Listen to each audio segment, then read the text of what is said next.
Hola, mi amigo querido, qué alegría, estamos entrando a un nuevo año y un nuevo periodo de estudios. Esta es la lección número 1 para el 3 de enero del año 2026. Y el título de la lección es Perseguidos pero no olvidados. Sabes, durante este trimestre vamos a estudiar las epístolas a los filipenses y a los colosenses. Ambas cartas fueron escritas por Pablo. Pablo fundó la iglesia de Filipos, donde vivían los filipenses, pero no visitó nunca la iglesia de Colosas, donde vivían los colosenses. Sin embargo, él escribió una carta también para los hermanos de Colosas, a quienes nunca los visitó. Bueno, el propósito de la lección de esta semana es mostrarnos que a pesar de las circunstancias adversas de la vida, Dios no ha perdido el control. Y aunque desde el punto de vista humano todo salga mal, desde el punto de vista humano, pues todo lo que sucede en la vida de los cristianos es para el bien, no solo del cristiano, sino su influencia positiva, su manera de reaccionar delante de la adversidad, delante de la tristeza, puede influir en mucha gente a su alrededor. Entonces, vamos al primer subtítulo, Pablo, el prisionero de Jesucristo. El texto que necesitamos leer es Filipenses capítulo 1, versículos 12 al 14. Leo y comento el texto. Dice así: quiero que sepáis, hermanos, está empezando la carta a los filipenses de esta manera. Quiero que sepáis, hermanos, que las cosas que me han sucedido han redundado más bien para el progreso del Evangelio. Me voy a detener aquí a comentar qué es lo que le había sucedido. Pablo dice, quiero, hermanos, que sepan que las cosas que me han sucedido han redundado para el bien del progreso del Evangelio. Es que cuando Pablo escribió la carta a los filipenses, estaba preso. Ahora, Pablo podría tranquilamente preguntarse y decir, ahora, si yo estoy cumpliendo la misión de predicar el Evangelio, si soy un siervo fiel de Dios, si viajo de un lado para otro llevando el mensaje del Evangelio, lo mínimo que Dios podría hacer conmigo es cuidarme, es protegerme. Pero ahora preso, no solo por el sufrimiento que todo preso experimenta, sino preso, limitado por 4 paredes, ¿cómo voy a continuar cumpliendo la misión? Perfectamente, si Pablo pensase de esa manera, estaría en lo correcto. ¿Cómo es que si Dios quiere evangelizar al mundo y Pablo es un instrumento poderoso para eso, no lo protegió? ¿Por qué lo llevaron a la cárcel? Aquí está una de las primeras lecciones que necesitamos aprender.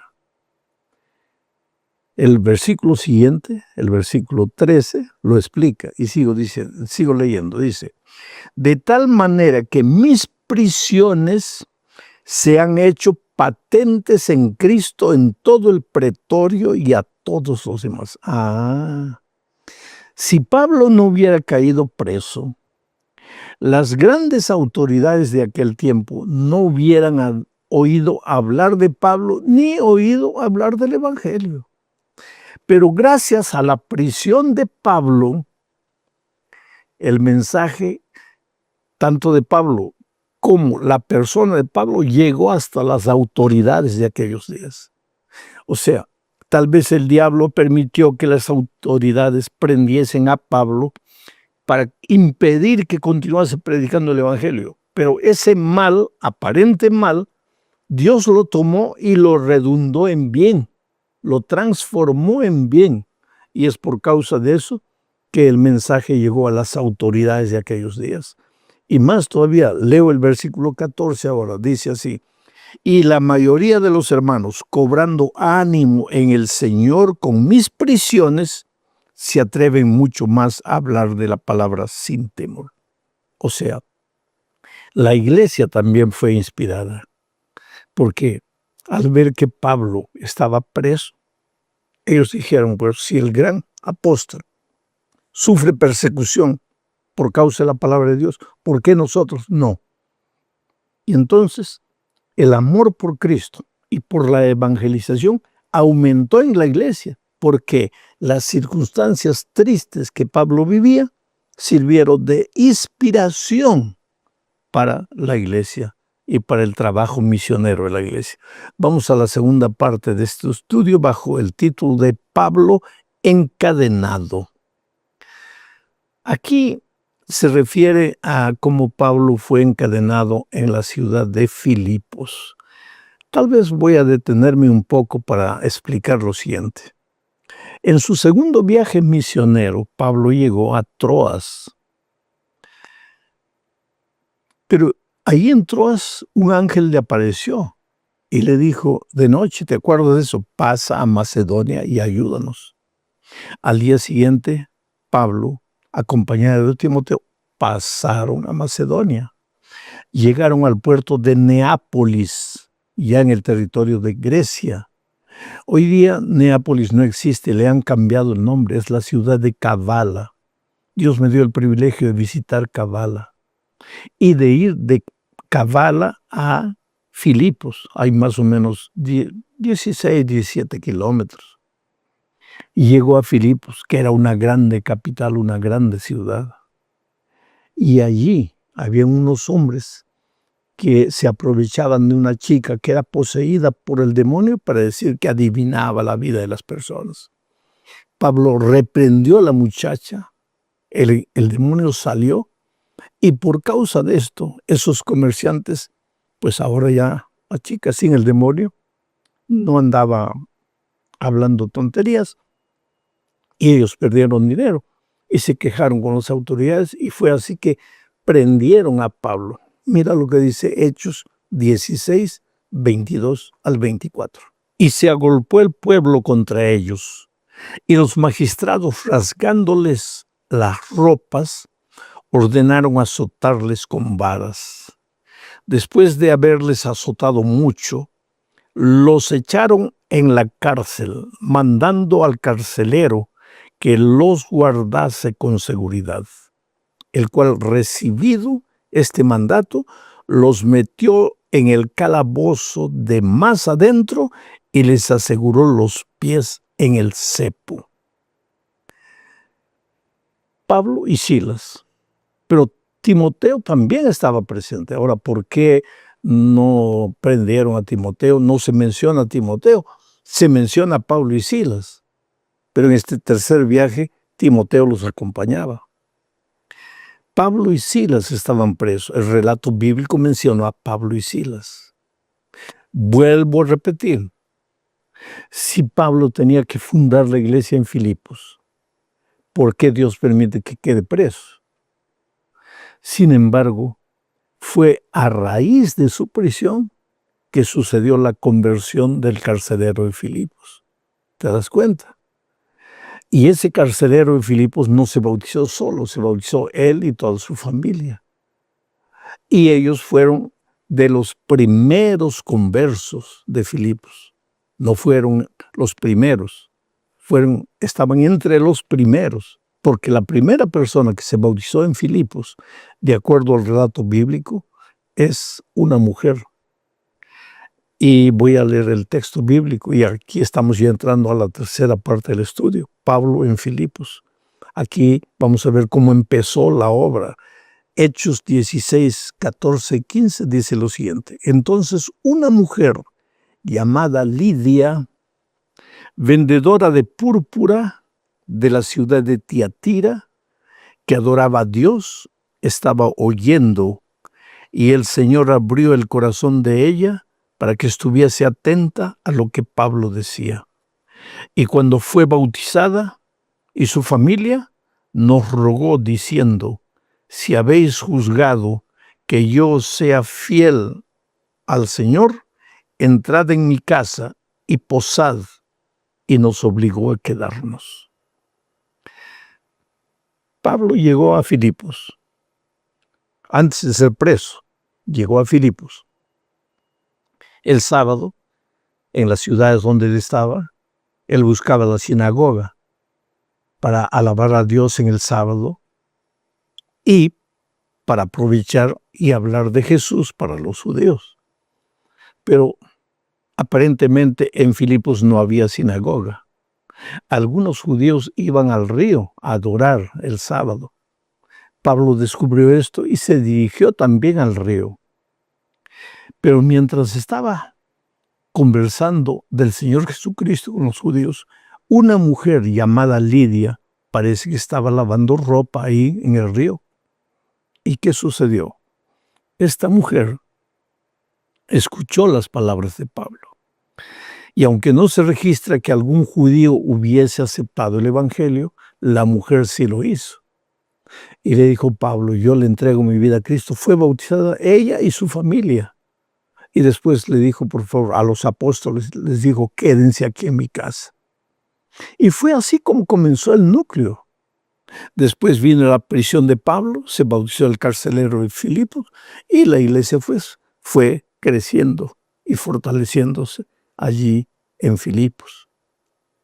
Un tiempo después, Pablo, cuando salió de Filipos, no podía volver personalmente, aunque volvió en una ocasión, pero no podía estar viniendo frecuentemente para alimentar y cuidar de la iglesia.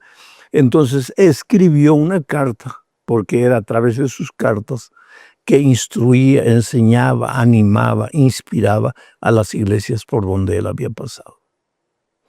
Pero ahora en la tercera parte de este estudio vamos a ver lo que pasó entre Pablo y Colosas.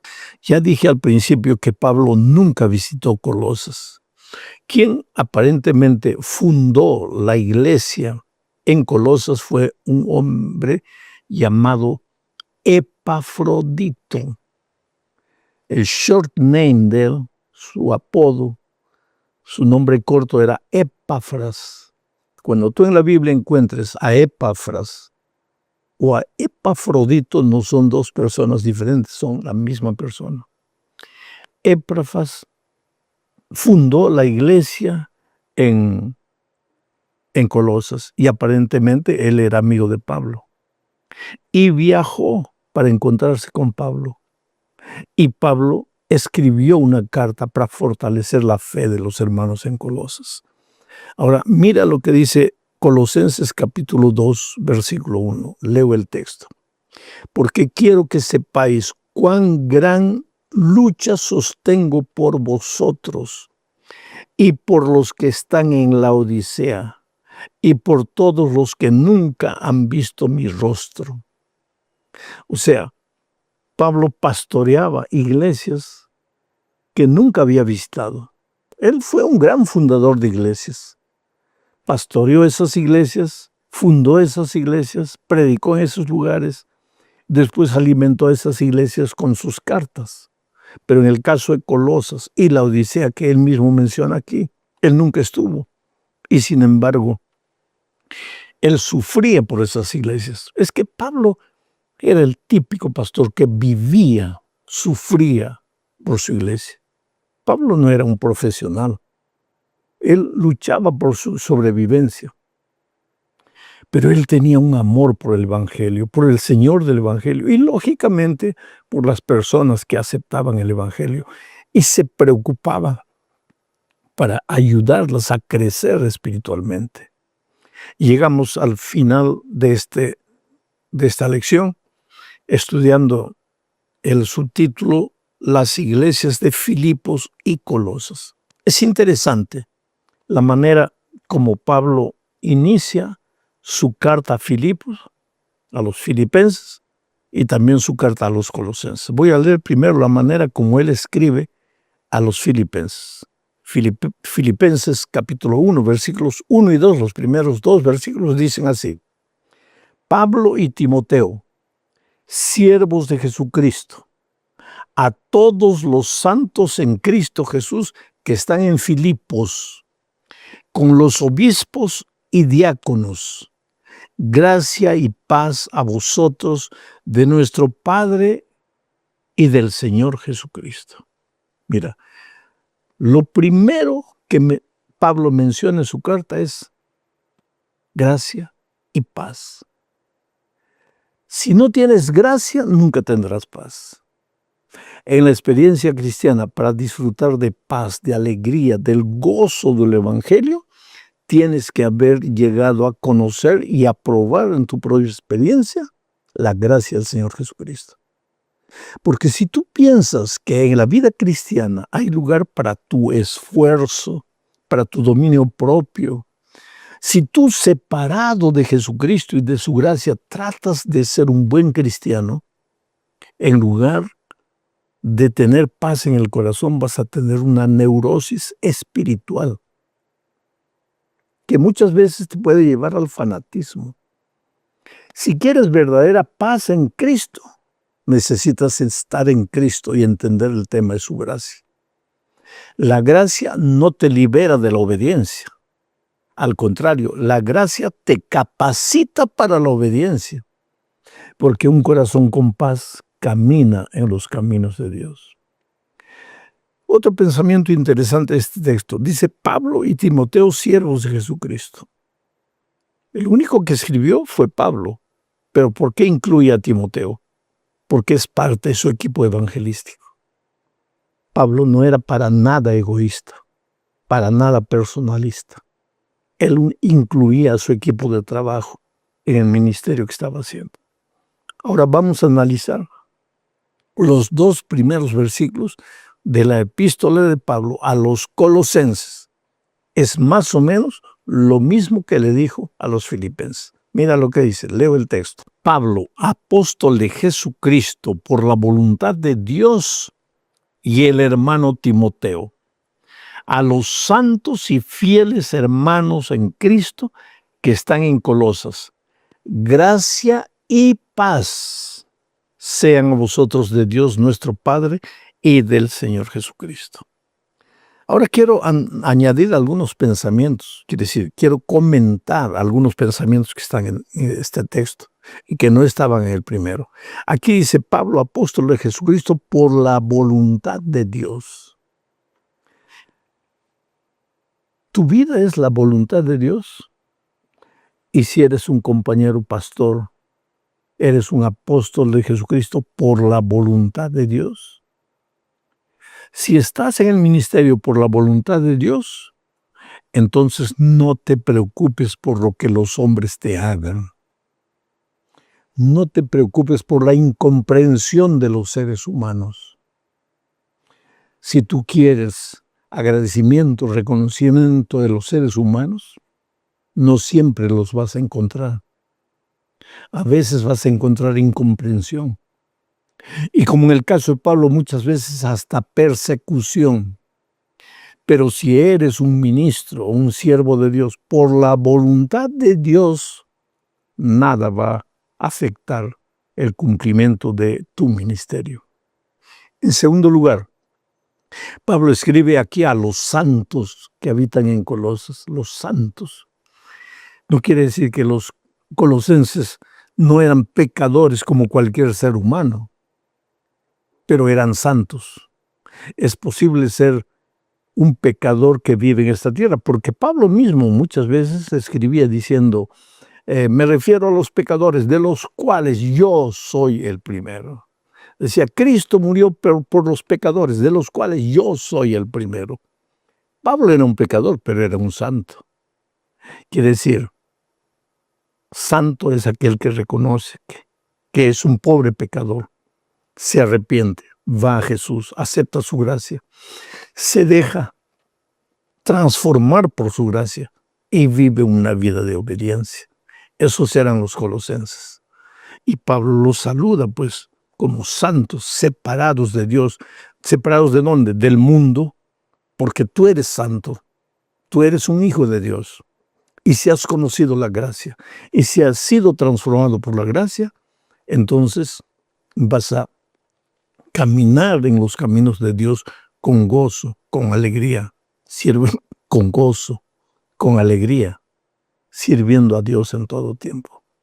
Oh, mi amigo, durante este trimestre vamos a estudiar pues las epístolas a los filipenses y a los colosenses. Y tú te vas a dar cuenta que la iglesia en aquellos tiempos no era muy diferente de nuestras iglesias hoy. Habían luchas terribles, muchas veces había gente que luchaba por el poder dentro de la propia iglesia. Eran cristianos en el camino de la transformación. Aceptar a Jesús es instantáneo, pero caminar el camino de la transformación es un camino largo que nos lleva tal vez hasta la venida de Cristo. Cada día con los ojos fijos en Cristo, caminando. Si encuentras en la iglesia algo que no te gusta, o alguien que no te saludó, o alguien que te miró mal, tú no te preocupes con eso. Tú mira a Jesucristo. Sigue a Jesucristo. Guarda la fe y la esperanza en tu corazón hasta el fin.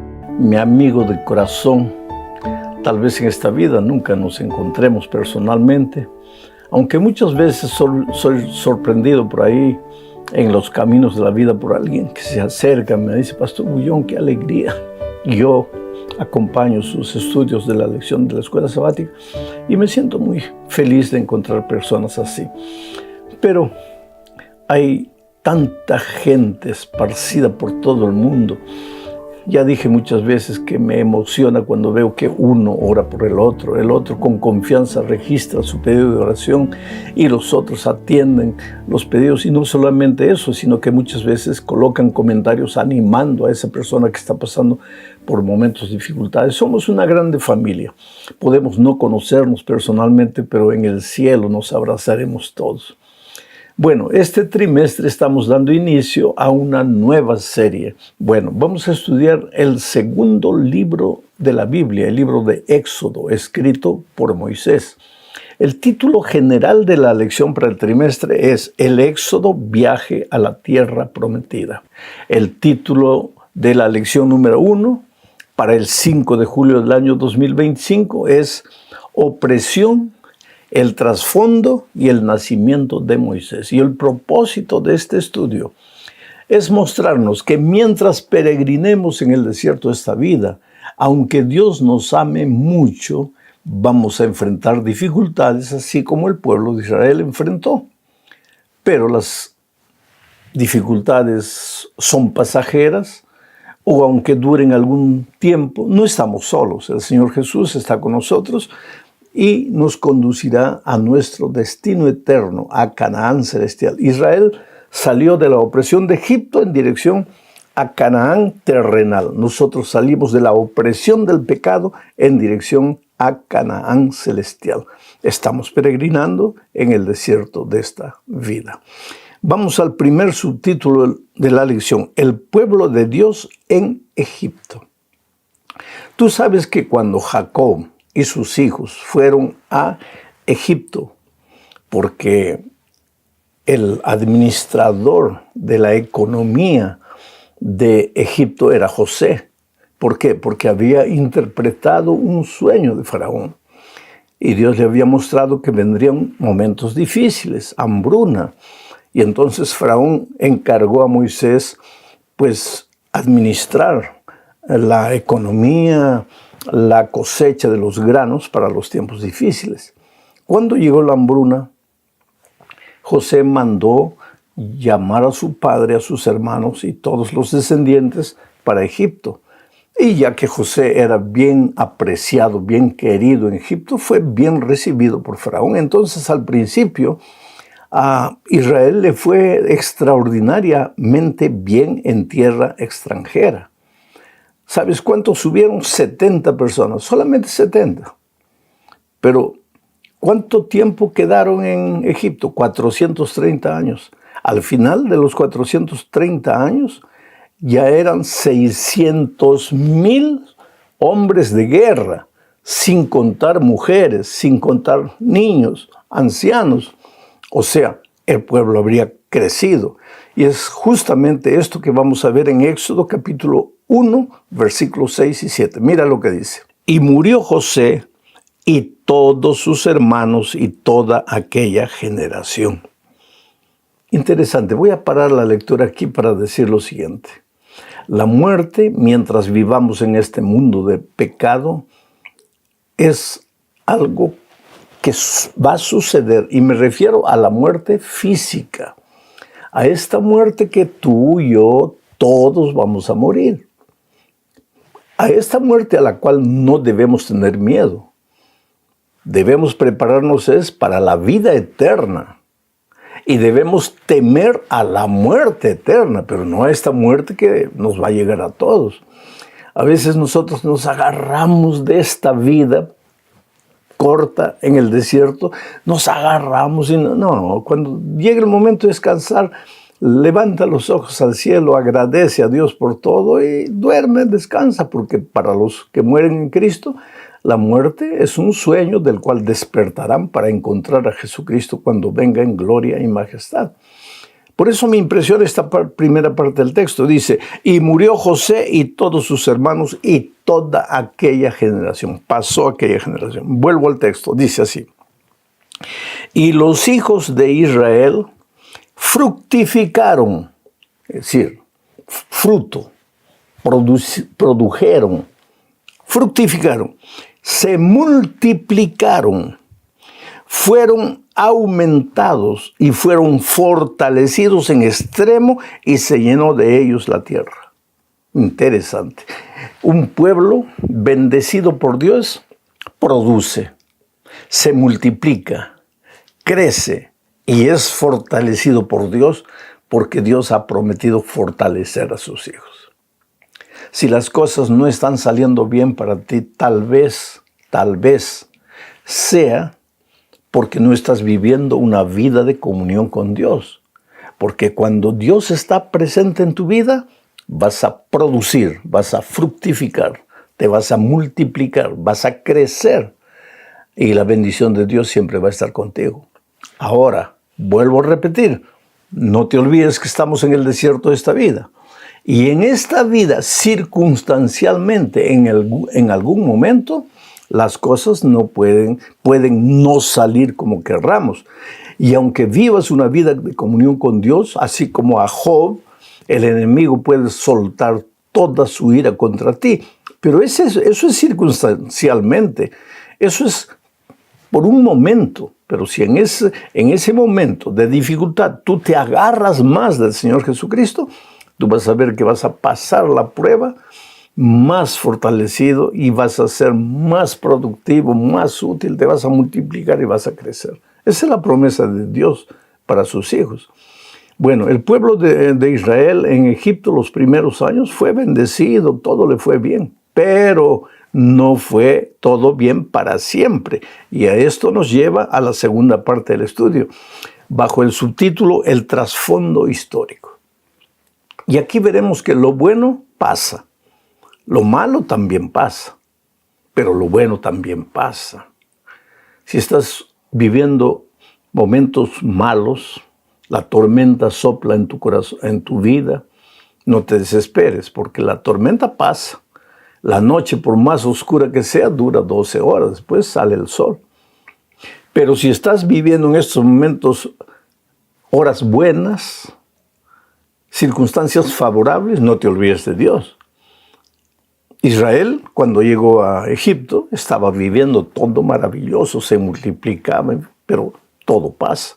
Y los momentos buenos también pasan. Entonces leo Éxodo capítulo 1, versículos 8, 9 y 10. Mira lo que dice. Entre tanto, se levantó sobre Egipto un nuevo rey que no conocía a José. Y dijo a su pueblo, he aquí el pueblo de los hijos de Israel es mayor y más fuerte que nosotros. Ahora pues, seamos sabios para con él, para que no se multiplique y acontezca que viniendo guerra, él también se una a nuestros enemigos y pelee contra nosotros y se vaya de la tierra. Subió un nuevo rey, porque los tiempos pasan. Había pasado una generación, se levantó otra generación. Ahora, yo no voy a gastar mucho tiempo analizando cómo se llamaba este rey, de cuándo a cuándo gobernó este otro rey. No, esos detalles estúdialos en la lección de la escuela sabática o en un comentario bíblico. eso te va a ayudar mucho, pero yo estoy sacando los principios, no estoy queriendo hacer historia, estoy sacando las lecciones espirituales que pueden ser aplicadas en nuestra vida. Y la lección es que el diablo anda suelto. El diablo no quiere el éxito del pueblo de Dios.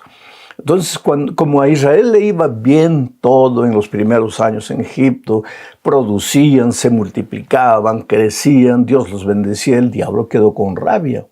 Ahora entró otro faraón y el diablo pues nunca da la cara, se esconde, se metió al corazón de ese nuevo faraón y él abrió los ojos y dijo, epa, aquí el pueblo de Dios está creciendo, ellos producen, ellos son financieramente bien bendecidos, Dios los cuida. No, cuidado. Cuidado, porque estos en número ya están casi igual o más que nosotros. Y si viene un enemigo, estos se pueden unir al enemigo y nos van a derrotar. Entonces tenemos que ser sabios, mira, sabios entre aspas. ¿Y qué hicieron ellos? Agarraron a los israelitas y los pusieron a construir depósitos gigantescos, a preparar ladrillo para la construcción. Los comenzaron a oprimir, los comenzaron a esclavizar, les pagaban poco, los explotaban y como eran extranjeros los israelitas pues sufrían, porque todo extranjero sufre en el país donde está. Somos peregrinos.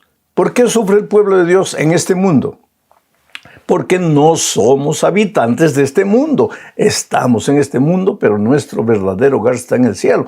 Por tanto, en esta tierra pues vamos a sufrir injusticia, violencia. Muchas veces la gente va a venir contra nosotros por causa de nuestra fe, pero no te desesperes. El pueblo de Israel también sufrió así. No solamente eso, sino para evitar el crecimiento del pueblo de Israel, el faraón urdió un plan asesino, cobarde, terrible.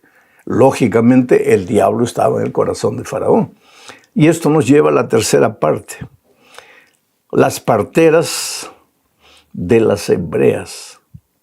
Mira lo que dice Éxodo capítulo 1, versículos 15 al 17. Y habló el rey de Egipto a las parteras de las hebreas, una de las cuales se llamaba Cifra y otra Fuá. Y les dijo, cuando asistáis a las hebreas en sus partos y veáis el sexo, si es hijo, matadlo, y si es hija, entonces viva. Pero las parteras temieron a Dios y no hicieron como les mandó el rey de Egipto, sino que preservaron la vida a los niños. ¿Cuál era el plan de Faraón? Los hombres mueren. Les ordenó a las parteras, si es un niño, mátenlo, acaben con él, dejen vivir a las niñas. ¿Por qué? Porque el plan de él era que las mujeres israelitas se casasen con los egipcios y así todos se tornasen egipcios por causa de las leyes de Egipto en aquellos tiempos. Entonces, hombre israelita que nacía debería ser muerto. ¿Cómo se llamaban estas dos parteras? Voy a leer de nuevo el nombre porque están registrados aquí. Una de ellas se llamaba Cifra y la otra Fuá. ¿Y cómo se llamaba el faraón que hizo eso? Nadie sabe. Por lo menos en la Biblia no se registra. Y si yo te pregunto, ¿cómo se llamaba él? Nadie sabe. Pero si te pregunto, ¿y cómo se llamaban las parteras? Cifra y Fuá. Quiere decir, dos mujeres aparente o socialmente insignificantes como Cifra y Fuá quedan registradas para el resto de la historia. Y el grande faraón, nadie sabe cómo se llamaba. ¿Por qué? ¿Por qué Cifra y Fuá son dos heroínas hasta nuestros días? Porque ellas temieron a Dios y no al faraón. Pensaron en su corazón, es menester a Dios, a obedecer a Dios y no a los hombres.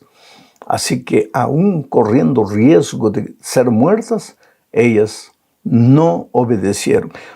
Inventaron una disculpa. Le dijeron a Faraón, no, el problema es que cuando una hebrea está para dar a luz, nosotros corremos, pero son tan fuertes que cuando llegamos ya nació el niño. Entonces no podemos cumplir tus órdenes. Pero el texto bíblico dice que ellas temieron a Dios. Oh, querido, llegará un momento en la historia del mundo, en los últimos tiempos, cuando el pueblo de Dios será obligado a desobedecer a Dios y obedecer a los hombres. Y en ese tiempo la historia de Cifra y Fua serán historias de inspiración que nos llevarán a decir, es menester a Dios, obedecer a Dios antes que a los hombres. En la cuarta parte de este estudio veremos el nacimiento de Moisés. Ahora, aquí podría gastar mucho tiempo hablando del hecho de que nadie viene al mundo sin un propósito. Dios vio el clamor de su pueblo, el sufrimiento, el dolor de su pueblo. Ya te dije, en este mundo, mientras peregrinemos, el pueblo de Dios también puede sufrir, inclusive porque la ira del diablo está desatada contra el pueblo de Dios. Pero eso es circunstancial, eso pasa. ¿Israel estaba sufriendo? Sí. Dios levantó un libertador, Moisés. Pero ¿qué pasa? En vista de que las parteras no estaban cumpliendo el plan de Faraón, entonces Faraón dio una orden a los soldados de Egipto. Todo niño, varón pequeñito, debería ser ahogado en el río Nilo. Querían exterminar a los varones israelitas. Pero entonces, la mamá de Moisés, porque Moisés nació, el libertador de Israel vino al mundo. Cuando Moisés nació, él pensaba que iba a ser el libertador de Israel, no. Pero la mamá sabía que Dios tenía un plan para su hijo. ¿Y qué hizo? Lo llevó al río, hizo una cesta, la calefateó bien, soltó al niño ahí. Y por esas cosas de Dios, yo no digo coincidencia, porque en el mundo de Dios no existe coincidencia. Existe plan divino. Por ese plan divino, la princesa que fue a bañarse al río con sus doncellas, encontró al niño y lo llevó al palacio y lo crió. Si Moisés se quedase en la casa de su madre, sería muerto por los soldados. Pero ahora, ¿quién iba a tocar a la hija o al hijo que la princesa estaba adoptando? Nadie. Y de esta manera Moisés, que estaba condenado a muerte por el diablo, tuvo la oportunidad de educarse en las mejores escuelas, colegios y universidades de Egipto. Toda esa preparación le ayudaría más tarde en su papel de gran estadista y libertador del pueblo de Israel. Mira cómo son las cosas. Seguro que el diablo estaba muriendo de rabia porque Dios o el diablo había planeado matar a Moisés. Y Dios toma el plan del diablo y lo modifica. Y gracias al plan del enemigo de matar a los niños, es que Moisés se salva y va al palacio a recibir el mejor tipo de educación para ser un gran líder de un pueblo gigantesco. Así son las cosas con Dios. A veces tú buscas un empleo, tocas la puerta, es un buen empleo con un buen sueldo, estás con los papeles y te cierran la puerta, te dicen que no. Y ahí tú piensas que Dios no te ha oído, que Dios no te ha escuchado, que Dios no se acuerda de ti. No, querido, si esa puerta se cerró es porque Dios va a tener otra puerta abierta para ti mejor, pero el tiempo te va a explicar eso. El diablo nunca gana. El diablo puede intentar. Los planes de Dios se pueden postergar un poco, pero los planes de Dios siempre vencen, porque Dios no conoce derrota. Ahora vamos a la quinta parte de este estudio. Un cambio de planes. Todo estaba yendo bien hasta ahí. Moisés, que había sido condenado por el diablo, en la persona de Faraón, a ser ahogado en el río Nilo. Al contrario, fue salvo en el río Nilo y de ahí fue al palacio, recibió una educación extraordinaria. Todo estaba saliendo bien. Habían pasado 40 años. Moisés ya tenía 40 años. Voy a leer lo que dice el texto. Éxodo 2, 11 y 12. Dice así. En aquellos días sucedió que crecido ya Moisés, salió a sus hermanos y los vio en sus duras tareas y observó a un egipcio que golpeaba a uno de los hebreos, sus hermanos. Entonces miró a todas partes y viendo que no parecía nadie, mató al egipcio y lo escondió en la arena. Y mira, cuando Moisés vio a un egipcio abusando de 2 hebreos, porque la mamá, es interesante la historia, es que no tengo tiempo para narrar toda la historia, por eso tú necesitas leer el capítulo 1 entero y comenzar a leer el capítulo 2 para entender, y por eso necesitas estudiar la lección. Porque por esas cosas divinas, la princesa llevó a Moisés al palacio, pero buscó una nodriza y todo estaba preparado de tal manera que la propia madre fue la nodriza. Entonces, Moisés estaba en el palacio educado por la verdadera madre. Y ella fue colocando en el corazón de él el principio de que tú no has venido al mundo por casualidad, tú eres el libertador de Israel. Entonces, cuando ya tenía 40 años, Moisés, al ver la injusticia de un Egipto contra 2 hebreos, pensó, llegó el momento, soy el libertador, Dios me ha traído con un plan. Y tomó la justicia con sus propias manos y mató al egipcio. Y dice el texto que miró para aquí, miró, nadie lo vio. Y pensó que como nadie lo vio, estaba resuelto el problema. Pero ¿qué pasa? Alguien lo vio. Y al día siguiente, cuando salió, vio que 2 compañeros suyos, 2 hebreos, estaban peleando entre sí. Y se acercó Moisés y dijo, mira, ustedes no pueden pelear, son hermanos. Y uno de ellos los miró y dijo, ¿quién te hizo juez entre nosotros?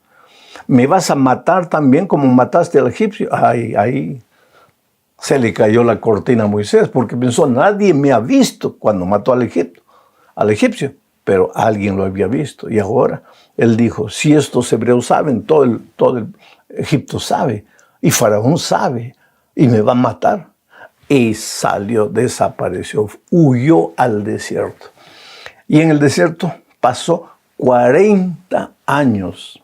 Es interesante que la vida de Moisés, 40 años en el palacio, 40 años en el desierto, y su peregrinaje duró ya con Israel 40 años. 40 años en el palacio. Le enseñaron a confiar en sí mismo.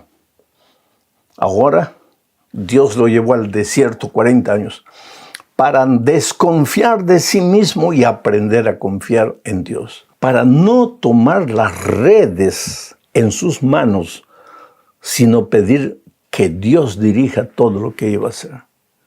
Es por eso que él pasó 40 años en el desierto. En el palacio aprendió muchas cosas buenas y también aprendió muchas cosas malas. Pero en el desierto desaprendió las cosas malas y aprendió a vivir en comunión con Dios y a depender de Dios. Y eso ya vamos a ver en la lección de la próxima semana. Mi querido, si las cosas no están saliendo bien para ti, no te desesperes, no te pienses que Dios te ha abandonado, no. Así como Moisés, como Israel, las cosas te van bien, sí. En este mundo te pueden ir perfectamente bien, pero los faraones no duran, los tiempos cambian, las circunstancias son diferentes y de repente el dolor, la sombra puede llegar a tu vida. Pero no te desesperes, Dios no te abandona, su misericordia siempre está contigo.